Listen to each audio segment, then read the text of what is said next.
ഓം ശാന്തി. 27/1/26 പ്രഭാതമുരളി ബാബ്ദാദ മധുബൻ. ബാബു പറയുന്നു, മധുരമായ കുട്ടികളെ, ഓരോ ചുവടിലും ശ്രീമത്ത് അനുസരിച്ച് നടക്കൂ, ഇല്ലെങ്കിൽ മായ പാപ്പരാക്കും. ഈ കണ്ണുകൾ വളരെയധികം ചതിക്കുന്നു, അവയെ വളരെയധികം സൂക്ഷിക്കൂ. ചോദ്യം: ഏത് കുട്ടികളെ കൊണ്ട് മായ വളരെയധികം വികർമ്മം ചെയ്യിക്കുന്നു? യജ്ഞത്തിൽ വിഘ്നരൂപമാകുന്നത് ആരാണ്? ഉത്തരം: ആർക്കാണോ തൻ്റെ അഹങ്കാരം ഉണ്ടായിരിക്കുന്നത് അവരെ കൊണ്ട് മായ വളരെയധികം വികർമ്മം ചെയ്യിക്കുന്നു. ഇങ്ങനെയുള്ള മിഥ്യാ അഹങ്കാരമുള്ളവർ മുരളിയും പഠിക്കുന്നില്ല. ഇങ്ങനെയുള്ള അലംഭാവം കാണിക്കുന്നതിലൂടെ മായ അടിച്ച് വർത്ത് നോട്ട് പെന്നി ആക്കി മാറ്റുന്നു, അതായത് ചില്ലിക്കാശിന് വിലയില്ലാത്തവരാക്കി മാറ്റുന്നു. ആരുടെ ബുദ്ധിയാണോ അവിടെയും ഇവിടെയുമുള്ള പരചിന്തനത്തിൻ്റെ കാര്യങ്ങളിൽ ഇരിക്കുന്നത്, അവരാണ് യജ്ഞത്തിൽ വിഘ്നരൂപമാകുന്നത്. ഇത് വളരെ മോശമായ ശീലമാണ്. ഓം ശാന്തി. ആത്മീയ കുട്ടികൾക്ക് ബാബ മനസ്സിലാക്കിച്ചു തന്നിട്ടുണ്ട്. ഇവിടെ കുട്ടികളായ നിങ്ങൾ തീർച്ചയായും ഈ ചിന്തയോടെ ഇരിക്കണം. ഇത് അച്ഛനുമാണ്, ടീച്ചറുമാണ്, സുപ്രീം ഗുരുവുമാണ്. ബാബയെ ഓർമ്മിച്ച് പവിത്രമായി പോയി പവിത്രധാമത്തിൽ എത്തിച്ചേരും എന്നതും തിരിച്ചറിയുന്നുണ്ട്. ബാബ മനസ്സിലാക്കിച്ചു തന്നിട്ടുണ്ട്. പവിത്രധാമത്തിൽ നിന്നു തന്നെയാണ് നിങ്ങൾ താഴെ ഇറങ്ങിയത്. ആദ്യം നിങ്ങൾ സതോ പ്രധാനമായിരുന്നു, പിന്നെ സതോ രജോ തമോയിൽ വന്നു. ഇപ്പോൾ നിങ്ങൾ മനസ്സിലാക്കുന്നുണ്ട്, നമ്മൾ താഴെ വീണിരിക്കുകയാണ്. നിങ്ങൾ സംഗമയുഗത്തിലാണ്, എന്നാൽ നമ്മൾ അകന്നു മാറി എന്ന് ജ്ഞാനത്തിലൂടെ നിങ്ങൾ അറിയുന്നുണ്ട്. പിന്നെ അഥവാ നമ്മൾ ശിവ് ബാബയുടെ ഓർമ്മയിൽ ഇരിക്കുകയാണ് എങ്കിൽ ശിവാലയം ദൂരെയല്ല. ശിവ് ബാബയെ ഓർമ്മിക്കുന്നതേ ഇല്ല എങ്കിൽ ശിവാലയം വളരെ ദൂരെയാണ്. ശിക്ഷകൾ അനുഭവിക്കേണ്ടി വരുന്നുവല്ലോ, അപ്പോൾ വളരെ ദൂരെയായി പോകുന്നു. ബാബ കുട്ടികൾക്ക് കൂടുതലായി ഒരു പ്രയാസവും നൽകുന്നില്ല. ഒന്നാമതായി വീണ്ടും വീണ്ടും പറയുന്നു, മനസ്സ വാച കർമ്മണ പവിത്രമാകണം.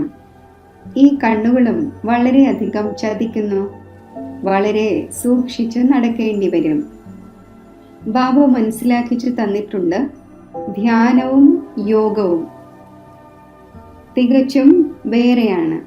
യോഗം എന്നാൽ ഓർമ്മ. കണ്ണുകൾ തുറന്നിരുന്നും ഓർമ്മിക്കുവാൻ സാധിക്കും. ധ്യാനത്തെ, അതായത് ട്രാൻസിനെ യോഗം എന്ന് പറയുന്നില്ല. ധ്യാനത്തിലേക്ക്, അതായത് ട്രാൻസിലേക്ക് പോകുമ്പോൾ അതിനെ ജ്ഞാനമെന്നോ യോഗമെന്നോ പറയുന്നില്ല. ധ്യാനത്തിൽ പോകുന്നവരിൽ മായയും വളരെയധികം യുദ്ധം ചെയ്യുന്നു. അതിനാൽ ഇതിൽ വളരെയധികം ശ്രദ്ധയോടെ ഇരിക്കേണ്ടതുണ്ട്. ബാബയുടെ നിയമമനുസരിച്ചുള്ള ഓർമ്മ ആവശ്യമാണ്. നിയമവിരുദ്ധമായ ഏതെങ്കിലും കാര്യം ചെയ്തു എങ്കിൽ പൂർണ്ണമായും മായ വീഴ്ത്തും. ധ്യാനത്തിൻ്റെ ഇച്ഛ ഒരിക്കലും വയ്ക്കരുത്. ഇച്ഛ മാത്രം അവിദ്യ. നിങ്ങൾ ഒരു ഇച്ഛയും വയ്ക്കരുത്. അഥവാ ബാബയുടെ ആജ്ഞ അനുസരിച്ച് നടക്കുകയാണെങ്കിൽ ബാബ നിങ്ങളുടെ സർവ കാമനകളും ചോദിക്കാതെ തന്നെ പൂർത്തീകരിക്കും. അഥവാ ബാബയുടെ ആജ്ഞയെ ലംഘിച്ച് തലകീഴായ മാർഗം സ്വീകരിച്ചു എങ്കിൽ സ്വർഗത്തിലേക്ക് പോകുന്നതിന് പകരം നരകത്തിൽ വീണുപോയേക്കാം. ആനയെ മുതല ഭക്ഷിച്ചതായി പാടപ്പെടുന്നുണ്ട്. വളരെ പേർക്ക് ജ്ഞാനം നൽകുന്നവർ, ഭോഗ് അർപ്പിക്കുന്നവർ ഇന്നില്ല. കാരണം നിയമം ലംഘിക്കുന്നു. അപ്പോൾ പൂർണ്ണമായും മായാവിയായി മാറുന്നു. DTI ആയി ഡെവിളായി മാറുന്നു. അതിനാൽ ഈ മാർഗത്തിൽ ജാഗ്രത വളരെയധികം ആവശ്യമാണ്. തൻ്റെ മേൽ നിയന്ത്രണം വെക്കേണ്ടതുണ്ട്. ബാബ കുട്ടികൾക്ക് മുന്നറിയിപ്പ് നൽകുന്നു. ശ്രീമത് ലംഘിക്കുവാൻ പാടില്ല. ആസുരീയ മതമനുസരിച്ച് നടക്കുന്നതിലൂടെ തന്നെയാണ് നിങ്ങളുടെ ഇറങ്ങുന്ന കല ഉണ്ടായത്. എവിടെ നിന്നും പൂർണ്ണമായും എവിടെ എത്തിച്ചേർന്നു? പൂർണ്ണമായും താഴെ എത്തിച്ചേർന്നു. ഇപ്പോഴും ശ്രീമത് അനുസരിച്ച് നടക്കുകയില്ലെങ്കിൽ, അലംഭാവമുള്ളവർ ആവുകയാണെങ്കിൽ പദവി ഭ്രഷ്ടമായി പോകും. ബാബ ഇന്നലെയും മനസ്സിലാക്കിച്ചു തന്നു, എന്തെല്ലാം ശ്രീമത്തിന്റെ ആധാരമില്ലാതെ ചെയ്യുന്നുവോ അത് വളരെയധികം ഡിസ്സർവീസ് ആണ് ചെയ്യുന്നത്. ശ്രീമത്ത് കൂടാതെ ചെയ്യുകയാണെങ്കിൽ വീണുകൊണ്ടിരിക്കുക തന്നെ ചെയ്യും. ബാബ തുടക്കം മുതലേ മാതാക്കളെ നിമിത്തമാക്കി വെച്ചു. കാരണം കലശവും മാതാക്കൾക്കാണ് ലഭിക്കുന്നത്. വന്ദേ മാതരം എന്ന് പാടപ്പെട്ടിട്ടുണ്ട്. ബാബയും മാതാക്കളുടെ ഒരു കമ്മിറ്റി ഉണ്ടാക്കി. അവരെ ഏൽപ്പിച്ച് സർവ്വതും നൽകി. പെൺകുട്ടികൾ ട്രസ്റ്റ് വർത്തി, അതായത് വിശ്വാസയോഗ്യരാകുന്നു. പുരുഷന്മാരാണ് മിക്കവാറും പാപ്പരാകുന്നത്. അപ്പോൾ ബാബയും കലശം മാതാക്കളിലാണ് വയ്ക്കുന്നത്. ഈ ജ്ഞാനമാർഗത്തിൽ മാതാക്കളും പാപ്പരായിരിക്കാം. പരമാപദം ഭാഗ്യശാലി ആകുന്നവരും മായയോട് തോറ്റ് പാപ്പരായിരിക്കാം. ഇതിൽ സ്ത്രീ പുരുഷന്മാർ രണ്ടുപേരും പാപ്പരാകാൻ സാധ്യതയുണ്ട്. അതിൽ കേവലം പുരുഷനാണ് പാപ്പരാകുന്നത്. ഇവിടെയാണെങ്കിൽ നോക്കൂ, എത്ര പേർ തോൽവി അടഞ്ഞ് പൊയ്ക്കളയുന്നു.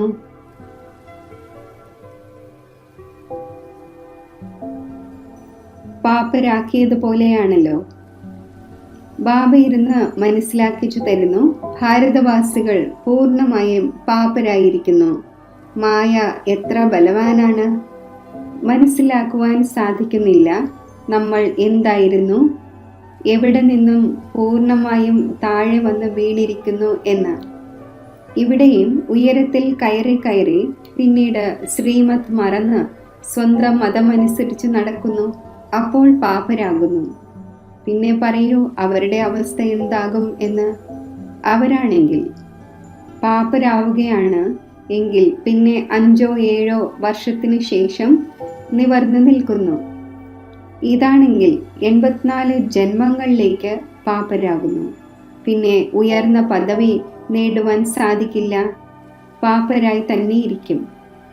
എത്ര മഹാരഥികൾ വളരെ പേരെ ഉയർത്തിയിരുന്നു, ഇന്ന് ഇല്ല. പാപ്പരായ അവസ്ഥയിലാണ്. ഇവിടെ വളരെയധികം ഉയർന്ന പദവിയുണ്ട്. എന്നാൽ സൂക്ഷിച്ചില്ലെങ്കിൽ മുകളിൽ നിന്നും പൂർണ്ണമായും താഴെ വീണുപോകും. മായ വിഴുങ്ങിക്കളയുന്നു. കുട്ടികൾ വളരെയധികം ശ്രദ്ധാലുവുള്ളവരാകണം.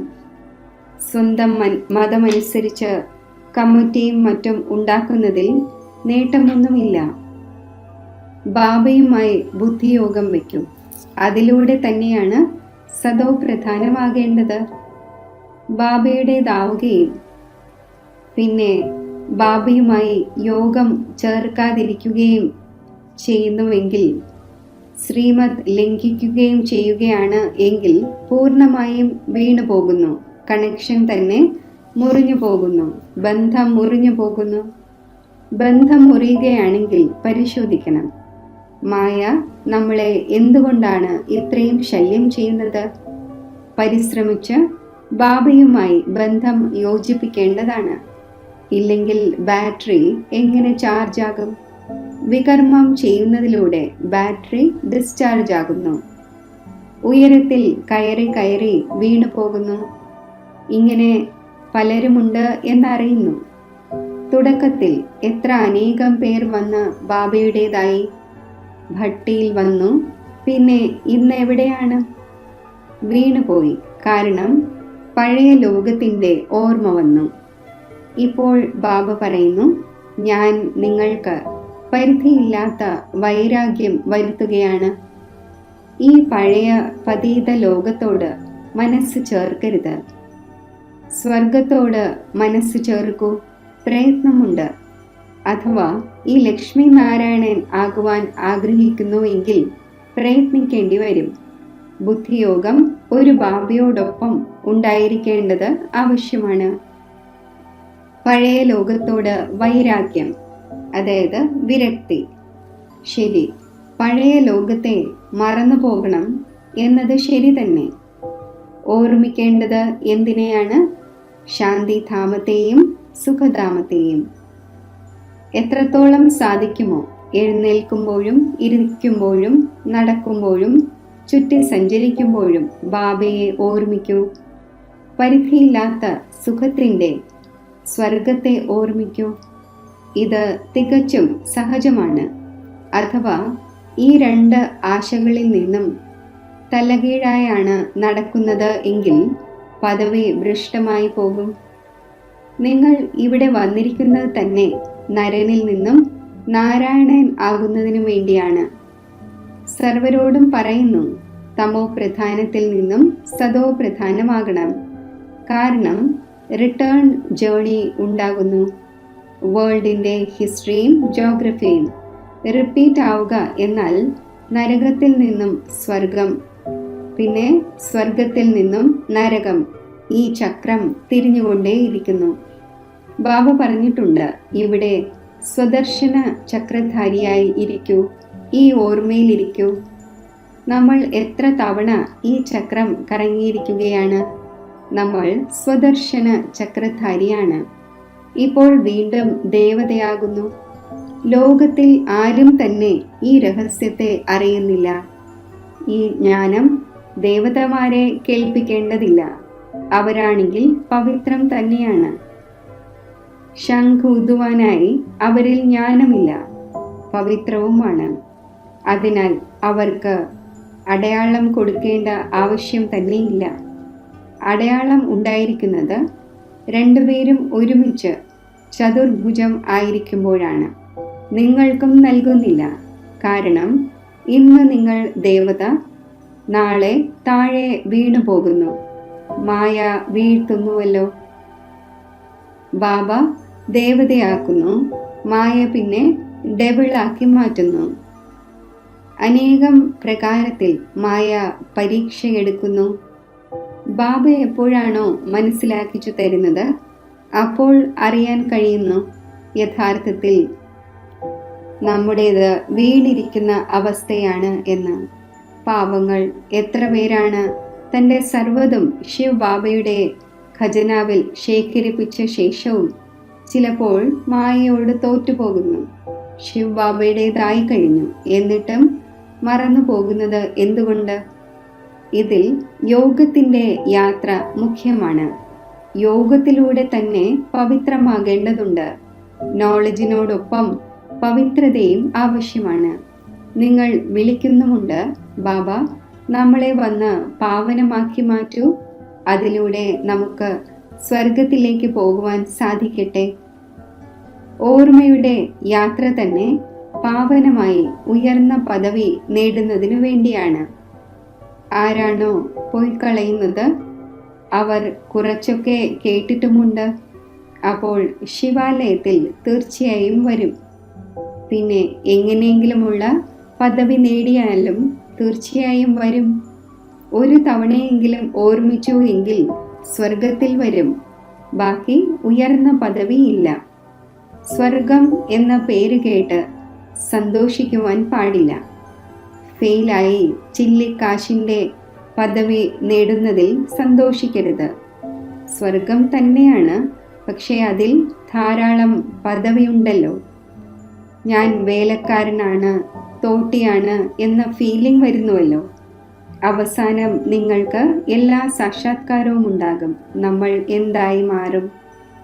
ഇങ്ങനെയുള്ള അവസ്ഥ ഉണ്ടാകുവാനായി നമ്മൾ എന്ത് വികർമ്മമാണ് ചെയ്തത്? ഞാൻ എന്തുകൊണ്ട് മഹാറാണി ആയില്ല എന്ന്. ഓരോ ചുവടും സൂക്ഷിച്ച് നടക്കുന്നതിലൂടെ നിങ്ങൾക്ക് പദം പതിയാകുവാൻ സാധിക്കും. ജാഗ്രതയില്ലെങ്കിൽ പദം പതിയാകുവാൻ സാധിക്കില്ല. ക്ഷേത്രങ്ങളിൽ ദേവതമാർക്ക് പദം പതിയുടെ അടയാളം കാണിക്കുന്നു. വ്യത്യാസം മനസ്സിലാക്കുവാൻ സാധിക്കുന്നുവല്ലോ. പദവിയുടെയും വളരെയധികം വ്യത്യാസമുണ്ട്. ഇപ്പോൾ നോക്കൂ, എത്ര പദവിയാണ് ഉള്ളത്, എത്ര പ്രൗഢിയുണ്ടായിരിക്കുന്നു. അല്പകാലത്തെ സുഖമാണ്. ഇപ്പോൾ ബാബ പറയുന്നു, ഈ ഉയർന്ന പദവി നേടണം. അതിനുവേണ്ടി എല്ലാവരും കൈ ഉയർത്തുന്നു. അപ്പോൾ ഇത്രയും പുരുഷാർത്ഥം ചെയ്യേണ്ടതുണ്ട്. കൈ ഉയർത്തുന്നവരും സ്വയം ഇല്ലാതായി പോകുന്നു. പറയും, ഇവർ ദേവത ആകാൻ പോകുന്നവരായിരുന്നു, പുരുഷാർത്ഥം ചെയ്യവേ ഇല്ലാതായി പോയി. കൈ ഉയർത്തുന്നത് സഹജമാണ്. വളരെ പേർക്ക് മനസ്സിലാക്കിച്ചു കൊടുക്കുന്നതും സഹജമാണ്. മഹാരഥിയായവർ മനസ്സിലാക്കിച്ചു കൊടുക്കവേയും അപ്രത്യക്ഷമായി പോകുന്നു. മറ്റുള്ളവരുടെ മംഗളം ചെയ്ത് സ്വയം തൻ്റെ അമംഗളം ചെയ്തിരിക്കുന്നു. അതിനാൽ ബാബ മനസ്സിലാക്കിച്ചു തരുന്നു, ജാഗ്രതയോടെ ഇരിക്കൂ. അന്തർമുഖമായി ബാബയെ ഓർമ്മിക്കണം. ഏത് പ്രകാരത്തിലൂടെ? ബാബ നമ്മുടെ പിതാവുമാണ്, ടീച്ചറുമാണ്, സദ്ഗുരുവുമാണ്. നമ്മൾ തൻ്റെ സ്വീറ്റ് ഹോമിലേക്ക് പോയിക്കൊണ്ടിരിക്കുന്നു. ഈ എല്ലാ ജ്ഞാനവും ഉള്ളിൽ ഉണ്ടായിരിക്കേണ്ടതാണ്. ബാബയിൽ ജ്ഞാനവും യോഗവും രണ്ടുമുണ്ട്. നിങ്ങളിലും ഉണ്ടായിരിക്കേണ്ടതാണ്. ശിവ് ബാബയാണ് പഠിപ്പിക്കുന്നത് എന്നറിയുന്നുണ്ട്. അപ്പോൾ ജ്ഞാനവുമായി ഓർമ്മയുമായി. ജ്ഞാനവും യോഗവും രണ്ടും ഒരുമിച്ച് നടക്കുന്നു. യോഗത്തിലിരിക്കുമ്പോൾ ശിവ് ബാബയുടെ ഓർമ്മയുണ്ടായിരിക്കുകയും ജ്ഞാനം മറന്നു പോവുകയും ചെയ്യുക എന്നത് പാടില്ല. ബാബ യോഗം പഠിപ്പിക്കുമ്പോൾ നോളജ് മറന്നു പോകുന്നുണ്ടോ? മുഴുവൻ നോളജും ആ ഒന്നിലുണ്ട്. കുട്ടികളായ നിങ്ങളിൽ ഈ നോളജ് ഉണ്ടായിരിക്കേണ്ടതാണ്. പഠിക്കേണ്ടത് ആവശ്യമാണ്. എങ്ങനെയുള്ള കർമ്മം ഞാൻ ചെയ്യുമോ എന്നെ കണ്ട് മറ്റുള്ളവരും ചെയ്യും. ഞാൻ മുരളി പഠിക്കുകയില്ലെങ്കിൽ മറ്റുള്ളവരും പഠിക്കുകയില്ല. ഞാൻ ദുർഗതി പ്രാപിക്കുമെങ്കിൽ മറ്റുള്ളവരും ദുർഗതി പ്രാപിക്കും. മറ്റുള്ളവരെ വീഴ്ത്തുന്നതിന് ഞാൻ നിമിത്തമായി പോകും. പല കുട്ടികളും മുരളി പഠിക്കുന്നില്ല. മിഥ്യാ അഹങ്കാരം വന്നു പോകുന്നു. മായ പെട്ടെന്ന് യുദ്ധം ചെയ്യുന്നു. ഓരോ ചുവടിലും ശ്രീമത് ആവശ്യമാണ്. ഇല്ലെങ്കിൽ എന്തെങ്കിലുമൊക്കെ വികർമ്മമുണ്ടാകുന്നു. വളരെയധികം കുട്ടികൾ തെറ്റുകൾ ചെയ്യുന്നു. പിന്നെ സത്യനാശം ഉണ്ടാകുന്നു. അലക്ഷ്യം ഉണ്ടാകുന്നതിലൂടെ മായ അടിച്ച് വർത്ത് നോട്ട് പെന്നിയാക്കി മാറ്റുന്നു. ഇതിൽ വളരെയധികം വിവേകം ആവശ്യമാണ്. അഹങ്കാരം വരുന്നതിലൂടെ മായ വളരെയധികം വികർമ്മം ചെയ്യിക്കുന്നു. കമ്മിറ്റിയോ മറ്റോ ഉണ്ടാക്കുമ്പോൾ അതിൽ ഹെഡായി ഒന്നോ രണ്ടോ ഫീമെയിൽസ് തീർച്ചയായും ഉണ്ടായിരിക്കേണ്ടതാണ്. അവരുടെ നിർദ്ദേശമനുസരിച്ച് കാര്യങ്ങൾ നടക്കണം. കലശം ലക്ഷ്മിയിലാണല്ലോ വയ്ക്കപ്പെട്ടിരിക്കുന്നത്. അമൃത് കുടിപ്പിച്ചിരുന്നു എന്ന മഹിമയുമുണ്ട്. അപ്പോൾ അസുരനും ഇരുന്ന് കുടിച്ചിരുന്നു. പിന്നെ എവിടെയെങ്കിലുമൊക്കെ യജ്ഞത്തിൽ വിഘ്നമിടുന്നു. അനേകം പ്രകാരത്തിൽ വിഘ്നമിടുന്നവരുണ്ട്. മുഴുവൻ ദിവസവും ബുദ്ധിയിൽ അവിടെയും ഇവിടെയുമുള്ള വ്യർത്ഥമായ കാര്യങ്ങൾ ഉണ്ടായിരിക്കുന്നു. ഇത് വളരെ മോശമായ ഒന്നാണ്. ഏതെങ്കിലും കാര്യമുണ്ടെങ്കിൽ ബാബയോട് റിപ്പോർട്ട് ചെയ്യൂ. നേരെ ആക്കുന്നവൻ ഒരേ ഒരു ബാബയാണ്. നിങ്ങൾ സ്വന്തം കയ്യിൽ നിയമം എടുക്കരുത്. നിങ്ങൾ ബാബയുടെ ഓർമ്മയിലിരിക്കൂ. സർവർക്കും ബാബയുടെ പരിചയം നൽകൂ. അപ്പോൾ ഇങ്ങനെ ആകുവാൻ സാധിക്കും. മായ വളരെ കടുത്തതാണ്. ആരെയും വിടുന്നില്ല. സദാ ബാബയ്ക്ക് സമാചാരം എഴുതണം. ഡയറക്ഷൻ എടുത്തുകൊണ്ടിരിക്കണം. അല്ലെങ്കിൽ തന്നെ ഓരോ ഡയറക്ഷനും ലഭിച്ചുകൊണ്ടേയിരിക്കുന്നു. ബാബയാണെങ്കിൽ സ്വയമേ തന്നെ ഈ കാര്യത്തെക്കുറിച്ച് മനസ്സിലാക്കിച്ചു തന്നു. അപ്പോൾ അന്തർയാമിയാണ് എന്ന് കുട്ടികൾ മനസ്സിലാക്കുന്നു. ബാബ പറയുന്നു, അല്ല, ഞാൻ നോളജാണ് പഠിപ്പിക്കുന്നത്. ഇതിൽ അന്തർയാമിയുടെ കാര്യമേ ഇല്ല. പിന്നെ ഇതെല്ലാം എൻ്റെ കുട്ടികളാണ് എന്നറിയുന്നു. ഓരോരുത്തരുടെയും ഉള്ളിലുള്ള ആത്മാവ് എൻ്റെ കുട്ടിയാണ്. അല്ലാതെ ബാബ എല്ലാവരിലും വിരാജിക്കുന്നു എന്നല്ല. മനുഷ്യൻ തലകീഴായി മനസ്സിലാക്കുന്നു. ബാബ പറയുന്നു, സർവരുടെയും സിംഹാസനത്തിൽ ആത്മാവ് വിരാജിക്കുന്നു എന്ന് ഞാൻ അറിയുന്നു. ഇതെത്ര സഹജമായ കാര്യമാണ്. എന്നിട്ടും മറന്ന ശേഷം പരമാത്മാവ് സർവവ്യാപിയാണ് എന്ന് പറയുന്നു. ഇതാണ് ഏക തെറ്റ്. അത് കാരണം തന്നെയാണ് ഇത്രയും താഴെ വീണത്. വിശ്വത്തിൻ്റെ അധികാരിയാക്കുന്നവനെ നിങ്ങൾ അപമാനിക്കുന്നു. അതിനാൽ ബാബ പറയുന്നു, യഥാ യഥാ ഹി. ബാബ ഇവിടെ വരുന്നു. അപ്പോൾ കുട്ടികളും നല്ല രീതിയിൽ വിചാരസാഗര മഥനം ചെയ്യണം. നോളജിന്മേൽ വളരെയധികം മനനം ചെയ്യണം. ടൈം കൊടുക്കണം. അപ്പോൾ നിങ്ങൾക്ക് തൻ്റെ മംഗളം ചെയ്യുവാൻ സാധിക്കും. ഇതിൽ പൈസയുടെയും മറ്റും കാര്യമില്ല. വിശന്ന് മരിക്കുകയൊന്നുമില്ല. എത്രത്തോളം ബാബയുടെ അടുക്കൽ ശേഖരിക്കുന്നുവോ അത്രയും ഭാഗ്യമുണ്ടാകുന്നു. ബാബ മനസ്സിലാക്കിച്ചു തന്നിട്ടുണ്ട്, ജ്ഞാനത്തിനും ഭക്തിക്കും ശേഷമാണ് വൈരാഗ്യം. വൈരാഗ്യം എന്നാൽ സർവ്വതും മറക്കേണ്ടി വരും. സ്വയം തന്നെ ഡിറ്റാച്ച് ചെയ്യേണ്ടതാണ്. ശരീരത്തിൽ നിന്നും ഞാൻ ആത്മാവ് ഇപ്പോൾ പോയിക്കൊണ്ടിരിക്കുകയാണ്. ശരി. മധുരമായ സിഖിലതെ കുട്ടികൾക്ക് മാതാവും പിതാവുമായ ബാബ് ദാദയുടെ സ്നേഹസ്മരണകൾ. Good morning. ആത്മീയ അച്ഛൻ്റെ ആത്മീയ കുട്ടികൾക്ക് നമസ്തേ. ധാരണയ്ക്കുള്ള മുഖ്യസാരം: തൻ്റെ മേൽ വളരെയധികം കൺട്രോൾ വയ്ക്കണം. ശ്രീമത്തിൽ ഒരിക്കലും അലംഭാവം കാണിക്കുന്നവർ ആകരുത്. വളരെയധികം ജാഗ്രതയോടെ ഇരിക്കണം. ഒരിക്കലും ഏതെങ്കിലും നിയമത്തിൻ്റെ ലംഘനം ഉണ്ടാകരുത്. അന്തർമുഖമായി ഒരു ബാബയുമായി ബുദ്ധിയുടെ ബന്ധം യോജിപ്പിക്കണം. ഈ പതീതമായ പഴയ ലോകത്തോട് പരിധിയില്ലാത്ത വൈരാഗ്യം വയ്ക്കണം. ബുദ്ധിയിൽ ഉണ്ടായിരിക്കണം, എന്ത് കർമ്മം ഞാൻ ചെയ്യുമോ എന്നെ കണ്ട് എല്ലാവരും ചെയ്യും. വരദാനം: ജ്ഞാനത്തിൻ്റെ പോയിന്റ്സ് ഓരോ ദിവസവും റിവൈസ് ചെയ്ത് പരിഹാര സ്വരൂപം ആകുന്ന ദുഃഖമില്ലാപുരിയിലെ ചക്രവർത്തിയായി ഭവിക്കട്ടെ. ഡയറികളിൽ അഥവാ ബുദ്ധിയിൽ ജ്ഞാനത്തിൻ്റെ ഏതെല്ലാം പോയിന്റ്സ് ഉണ്ടായിരിക്കുന്നുവോ അവയെ ഓരോ ദിവസവും റിവൈസ് ചെയ്യൂ. അവ അനുഭവത്തിൽ കൊണ്ടുവരൂ. എങ്കിൽ ഏതൊരു പ്രകാരത്തിലുള്ള സമസ്യയ്ക്കും സഹജമായി തന്നെ പരിഹാരം ഉണ്ടാക്കുവാൻ സാധിക്കും. ഒരിക്കലും വ്യർത്ഥ സങ്കല്പങ്ങളുടെ ചുറ്റിക കൊണ്ട് സമസ്യയാകുന്ന കല്ലിനെ ഉടയ്ക്കുന്നതിൽ സമയം പാഴാക്കാതിരിക്കൂ. ഡ്രാമ എന്ന വാക്കിൻ്റെ സ്മൃതിയിലൂടെ ഹൈ ജമ്പ് നടത്തി മുന്നോട്ട് പോകൂ. പിന്നെ ഈ പഴയ സംസ്കാരം താങ്കളുടെ ദാസനായി മാറും. എന്നാൽ ആദ്യം ചക്രവർത്തി ആകൂ, സിംഹാസനസ്ഥരാകൂ.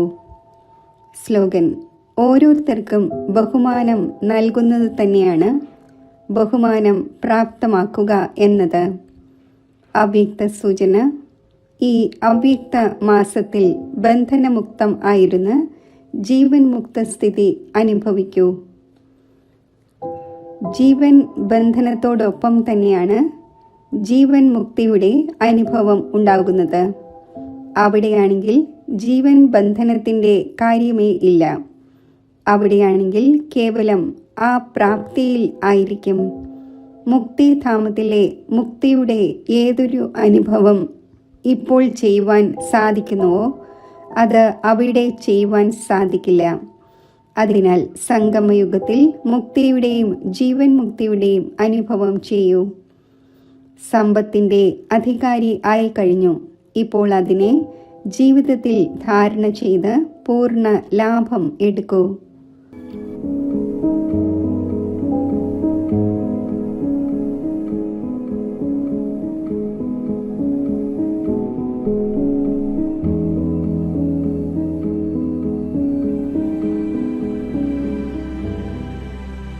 ഞാൻ ആത്മാവ് എൻ്റെ തിളങ്ങുന്ന സ്വരൂപം മസ്തക മധ്യത്തിൽ കാണുന്നു.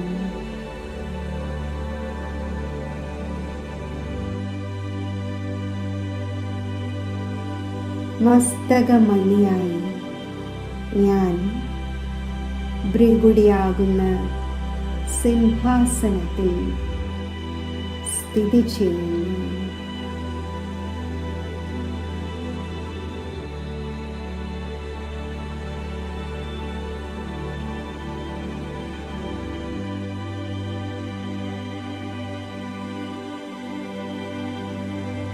എന്നിൽ നിന്നും നാനാഭാഗത്തേക്കും ശക്തികളുടെ വർണ്ണകിരണങ്ങൾ വ്യാപിക്കുന്നു.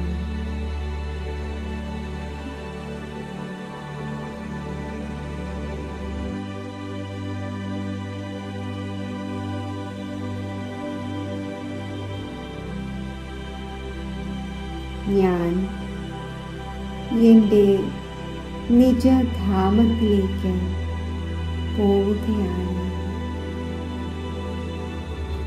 എൻ്റെ നിരാകാരി ലോകത്തിലേക്ക്, ആത്മഗ്രഹമായ ശാന്തിധാമത്തിലേക്ക്.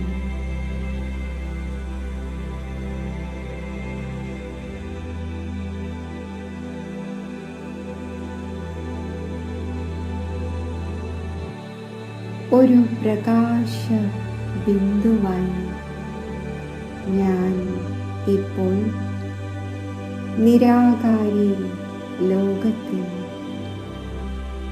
ശാന്തിധാമത്തിൽ സ്ഥിതി ചെയ്യുന്നു.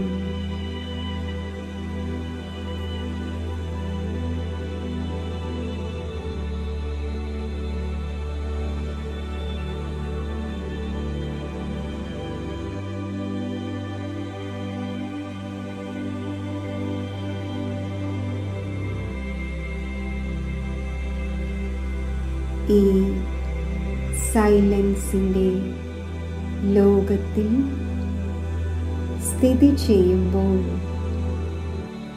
സമ്പൂർണ്ണ സൈലൻസിൻ്റെ ശക്തി എന്നിൽ ഉൾക്കൊള്ളപ്പെടുന്നു.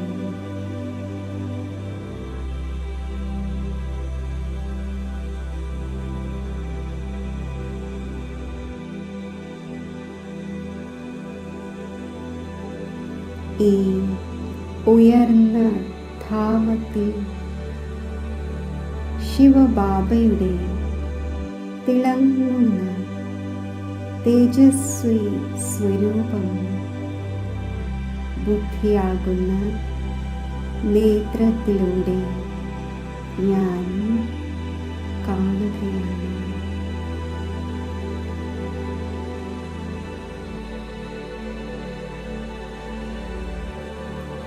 ശിവബാബയുടെ അതിസമീപത്ത് ഞാൻ സ്ഥിതി ചെയ്യുന്നു. ശിവബാബയിൽ മനസ്സും ബുദ്ധിയും ഏകാഗ്രമാക്കുന്നു.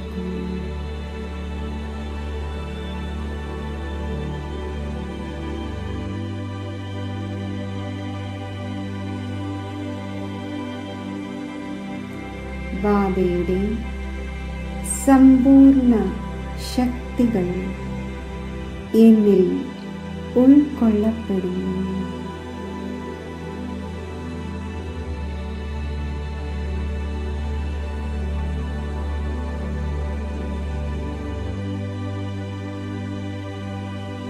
ഈ സൈലൻസിൻ്റെ ധാമത്തിൽ നിന്നും ഞാൻ തിരികെ എൻ്റെ സാകാര ദേഹത്തിൽ അവതരിക്കുന്നു.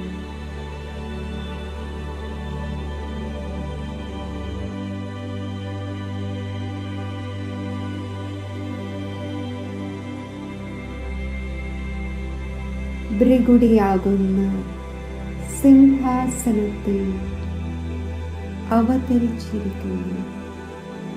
ഞാൻ ശ്രേഷ്ഠ ആത്മാവാണ്. വിശ്വമംഗളത്തിനായി അവതരിച്ചിരിക്കുന്ന മഹാൻ ആത്മാവാണ്. ഞാൻ ഫരിഷ്തയാണ്. പ്രകാശ ശരീരത്തിൽ ഞാൻ ഫരിഷ്ത. ലൈറ്റ് മൈറ്റ് സ്വരൂപത്തിൽ സ്ഥിതി ചെയ്യുന്നു. ഈ തികച്ചും ഭാരരഹിതമായ അവസ്ഥയിൽ ഞാൻ ഫരിഷ്തകളുടെ ലോകത്തിലേക്ക് പോവുകയാണ്.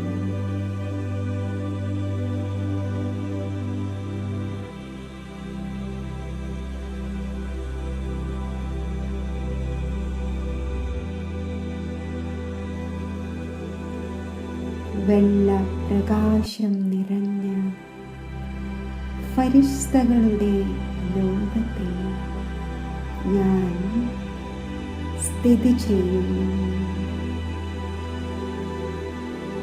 എൻ്റെ മുന്നിൽ ബാപ്ദാദയുടെ അതി തേജസ്വി സ്വരൂപം ഞാൻ കാണുകയാണ്. ബാപ്ദാദയുടെ മസ്തകത്തിൽ ജ്ഞാനസൂര്യൻ്റെ തേജസ്വി സ്വരൂപം ഞാൻ കാണുന്നു.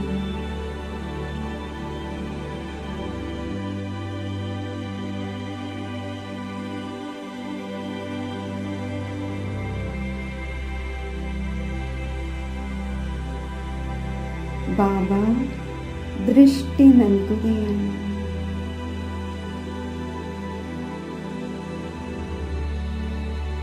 സഫലത സ്വരൂപമാകുന്നതിൻ്റെ തിലകം ബാബ എന്നെ അണിയിക്കുന്നു.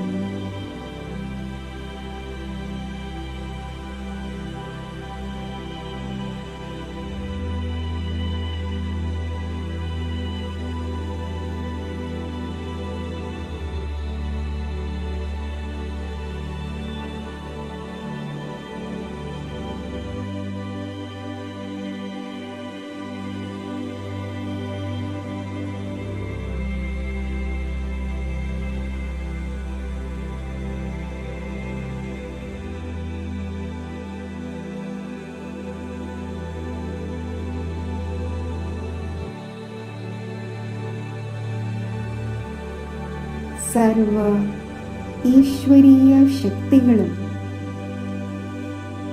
ദൃഷ്ടിയിലൂടെ സ്വീകരിച്ചുകൊണ്ട് ഞാൻ ഫരിഷ്തയായി ദേഹത്തിലേക്ക് അവതരിക്കുന്നു. ഞാൻ പവിത്ര ഫരിഷ്തയാണ്.